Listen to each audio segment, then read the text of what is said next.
Assalamualaikum warahmatullahi wabarakatuh. Di video kali ini saya akan membahas tentang kaidah-kaidah usul fikih atau mabadi awaliyah.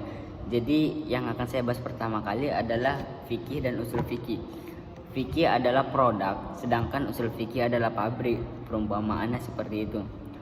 Lanjut, pembahasan yang kedua adalah tentang am dan taksis. Jadi am itu seperti keseluruhan, sedangkan taksis itu seperti pengecualian.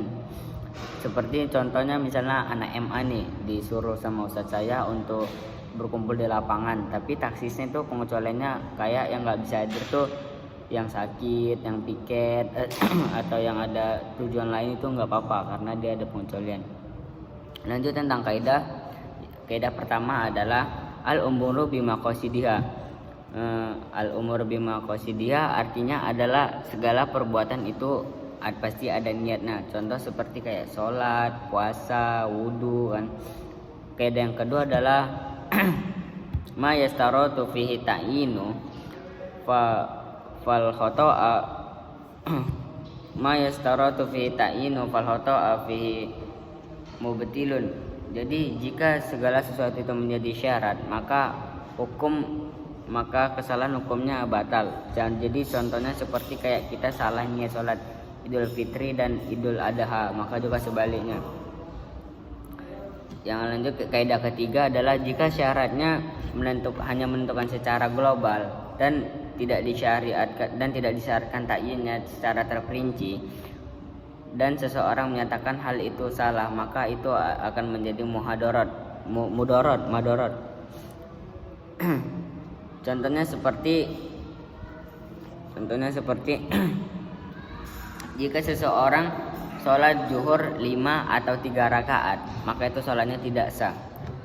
Lanjut kaidah keempat, jika segala sesuatu itu menentukan secara global dan tidak secara terperinci, maka hal itu tidak menjadi madorot. Jadi sepertinya seseorang yang sholat di hari Kamis, tetapi niatnya itu orang yang sholatnya hari Kamis tapi niatnya hari Jumat, maka itu sah sholatnya, tidak apa-apa, tidak batal.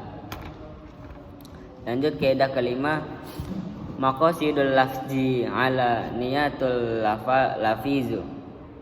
Maka lafaz itu tergantung orang yang melafazkannya. Jadi contohnya seperti seseorang yang mempunyai istri bernama Tolik atau yang dicerai dan mempunyai budak yang bernama Hurroh atau budak atau yang merdeka. Jika ia memanggil si ini ya Toliku atau hai perempuan yang dicerai, maka itu dan memanggil budaknya ya Hurroh, ya Hurrotu atau yang merdeka, maka itu tidak apa-apa karena hanya sekedar memanggil saja. Kaidah keenam, al-yakinu la yuzalu bisyak. Contohnya dia seperti ketika sholat, dia yakinnya kalau ini dia mesti 3 rakaat ketika sholat zuhur, maka dia sholatnya 3 rakaat dan menambah 1 rakaat lagi, lalu di akhirnya menambahkan sujud sahwi. Kaidah keenam, al aslu al baqa'u kana ala makana. Jadi jika seseorang yang makan sahur di penghujung malam dan ragu akan keluarnya fajar, maka puasanya orang tersebut hukumnya sah karena masih malam. Kaidah ke-8, al aslu bara'atuz zimma. Jadi hukum asal adalah tidak adanya keraguan. Contohnya tuh seperti kayak kita tuh ada seseorang yang bersumpah kemudian ia tidak melakukannya, maka ia tidaklah dihukum karena ketidakmauannya itu.